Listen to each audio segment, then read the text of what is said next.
नमस्कार श्रोते हो, तुम्ही ऐकत आहात स्पर्श तुझ्या प्रीतीचा भाग 59. आज अनुला पाहण्यासाठी पाहुणे येणार होते. त्यामुळे घरात लगबग सुरू होती. सुलोचनाबाई आणि शारदाने मिळून जेवणाची तयारी केली होती. प्रल्हादने गड्यांना सांगून घराची साफसफाई करून घेतली होती. अनुची मैत्रीण प्रिया तिला तयार करण्यासाठी आली होती. जोपर्यंत प्रल्हाद स्वतः मुलाची शहानिशा करणार नव्हता, तोपर्यंत तो या लग्नाला संमती देणार नव्हता.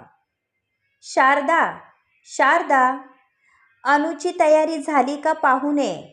पाहुणे 5 मिनिटात येतील, प्रल्हादने आवाज दिला. शारदा पदराला हात पुसत बाहेर आली. तसा प्रल्हाद एकटक तिला पाहत राहिला. तू पाहुण्यांसमोर अशी येणार आहे? प्रल्हाद डोळे बारीक करत म्हणाला. तिने अंगावर साधीशी साडी नेसली होती व किचनमध्ये काम केल्यामुळे तिचा अवतार बिघडला होता. पाहुणे मला नाही, अनुला पाहायला येणार आहे आणि पाहुणे माझ्या ओळखीचे आहेत, शारदा बेफिकीरपणे म्हणाली. म्हणून त्याने डोक्याला हात लावला. तुझ्या भावना मी समजू शकतो, पण आता तू देशमुखांची सून आहे, त्यामुळे व्यवस्थित तयार होऊ नये, प्रल्हादने सांगितले. तशी ती हसली आणि जिना चढून वरती निघून गेली. अनुच्या मनामध्ये धाकधूक सुरू होती. येणारा मुलगा कसा असेल याची तिला काहीच कल्पना नव्हती. त्यामध्ये तो परदेशात शिकून आल्यामुळे तिचं संपूर्ण अवसान गळून गेलं होतं. तिला सारखं हेच वाटत होतं की आपण त्या मुलाच्या लायक नाही. मी तुला इतकं छान तयार केलं आहे, त्यामध्ये जर तू तोंडावर असे 12 वाजवले तर माझे होणारे जिजू काय म्हणतील? प्रिया तिची खेचत म्हणाली. काहीही काय? अजून मी काहीच ठरवलं नाही, अनु लटका राग दाखवत म्हणाली. वहिनी सांगत होत्या मुलगा रुबाबदार आहे. आणखी काय हवंय तुला? मला पूर्ण खात्री आहे तो एका नजरेत तुला पसंत करेल, प्रिया म्हणाली. तशी शारदा आत आली. तिची नजर अनुवर गेली. तिने अनुच्या कानावरून बोटं मोडली. गोड दिसत आहेस. आनंद पाहताच वेडा होईल, शारदा तिच्या डोक्यावरून हात फिरवत म्हणाली. वहिनी, मला भीती वाटत आहे. अनुच्या डोळ्यात पाणी जमा झाला. यात भिण्यासारखं काय आहे रडूबाई? तुझ्या संमतीशिवाय काहीही होणार नाही. तुला मुलगा आवडला तरच आपण पुढची बोलणी करणार आहोत, पण आनंदसारखा मुलगा तुला शोधूनही सापडणार नाही. शारदाने तिला आपल्या परीने समजावलं आणि निघून गेली. तू खरंच लकी आहेस, म्हणून तुला अशी गोड वहिनी मिळाली. तुझ्या मनाचा किती विचार करते. प्रियाच्या म्हणण्यामध्ये तथ्य होतं, जे अनुला मान्य होतं. दरवाजामध्ये आलिशान कार येऊन थांबली. त्यामधून सुबोध पाटील, सुदर्शन आणि आनंद खाली उतरले. प्रल्हादने आलेल्या पाहुण्यांचे स्वागत केले व त्यांना अदबीने आतमध्ये घेतले. आनंद तर पहिल्या नजरेत सर्वांना आवडला होता. दिसायला तो एखाद्या राजकुमारपेक्षा कमी नव्हता. श्रीमंती तर त्याच्या चेहऱ्यावर झळकत होती. सुबोध पाटील हे जवळपास सुदर्शन यांच्या वयाचे होते. त्यांच्या चेहऱ्यावर करारी भाव असले तरी ते मन मिळावू होते. हे माझे जावई बापू प्रल्हाद देशमुख, तुम्हाला सांगितलं होतं ना. सुदर्शन यांनी ओळख करून दिली. नमस्कार, प्रल्हाद हात जोडत म्हणाला. सुदर्शनने तुमच्याबद्दल इतकं सांगितलं आहे की तुम्हाला भेटायची उत्सुकता जास्त होती. आमची शारदा खरंच नशीबवान आहे, सुबोध मनापासून म्हणत होते. कसे आहात काका? शारदा त्यांना पाहून खुश झाली होती. मी मजेत. सॉरी तुमच्या लग्नासाठी येणं झालं नाही. त्यावेळी मी सुद्धा जर्मनीमध्ये होतो, सुबोध म्हणाले. बाबांनी कल्पना दिली होती. आणि हे काय? हा आनंद इतका शांत का उभा आहे? हा अजूनही मला घाबरतो की काय? शारदा हसत म्हणाली. तू आहेस हिटलर. मला वाईट तर भाऊजींचं वाटत आहे. बिचारे कसे काय तुझ्यासोबत राहत असतील? आनंद तिची खेचत म्हणाला. माझ्या हातचा मार विसरला वाटतं, शारदा मस्करीत म्हणाली. अजिबात नाही. हवं तर मी कान पकडतो, आनंद म्हणाला. प्रल्हादने सुलोचनाबाई आणि गणपत मामा सोबत त्यांची ओळख करून दिली. तशी प्रिया पण अनुला घेऊन बाहेर आली. आनंद तर तिला पाहतच राहिला, कारण त्याने जशी अपेक्षा केली होती त्यापेक्षा अनु लाख पटीने सुंदर होती. अंगावर गाजरी कलरची छोट्या काठवाली साडी, गळ्यात ठुशी, कानात नाजूक झुमके आणि चेहऱ्याला शोभेल अशी नाजूक चंद्रकोर. तिने लांब केसांची वेणी घातली होती. ही आमची अनु CAच्या लास्ट इयरला आहे, शारदाने सांगितले व तिला आनंद समोर खुर्चीवर बसवले. अनुची अवस्था पाहण्यासारखी झाली होती. तिचे हातपाय भीतीने लटपटू लागले होते.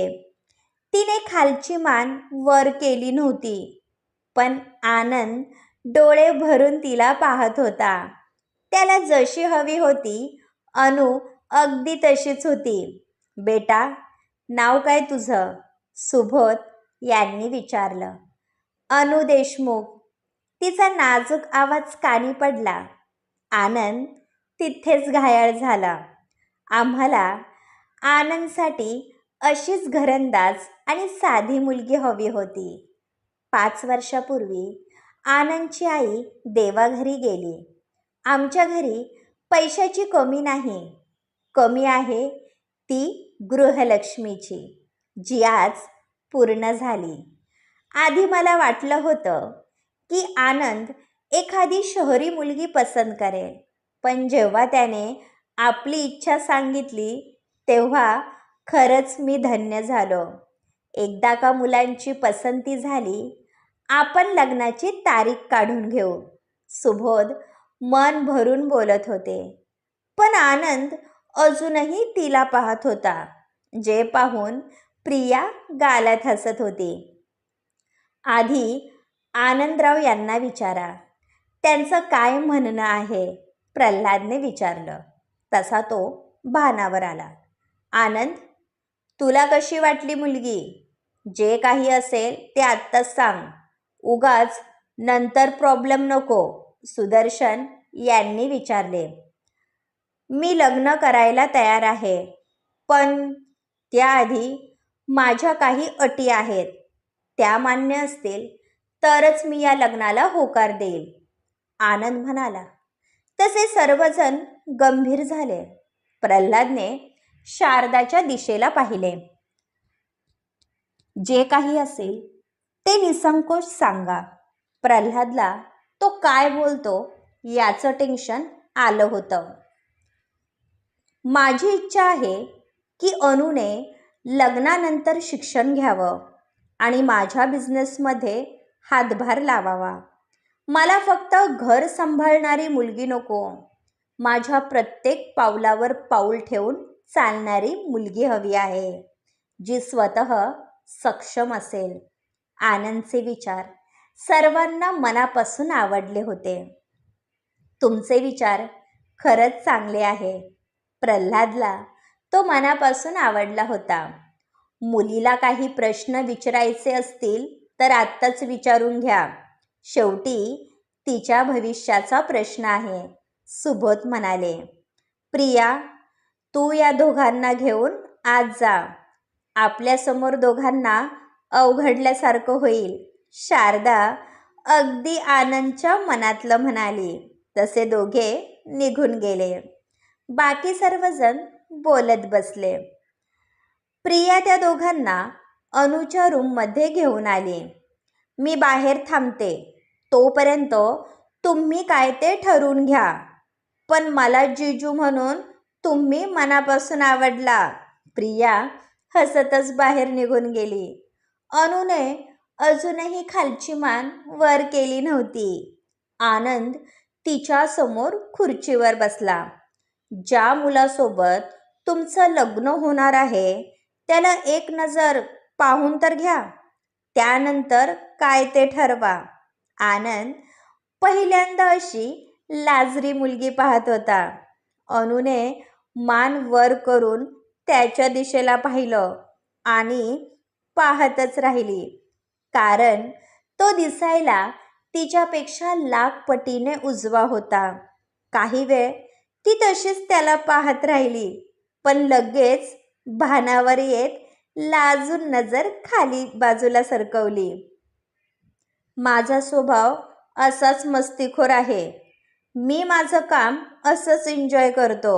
मला तू पसंत आहे, पण तुझा निर्णय महत्त्वाचा आहे. तुझ्या इच्छेविरुद्ध मी होकार देणार नाही. आनंद मनापासून बोलत होता. तुम्ही परदेशात राहिलेले आहात, तरी माझ्यासारख्या गावंढळ मुलीसोबत लग्न का करत आहात?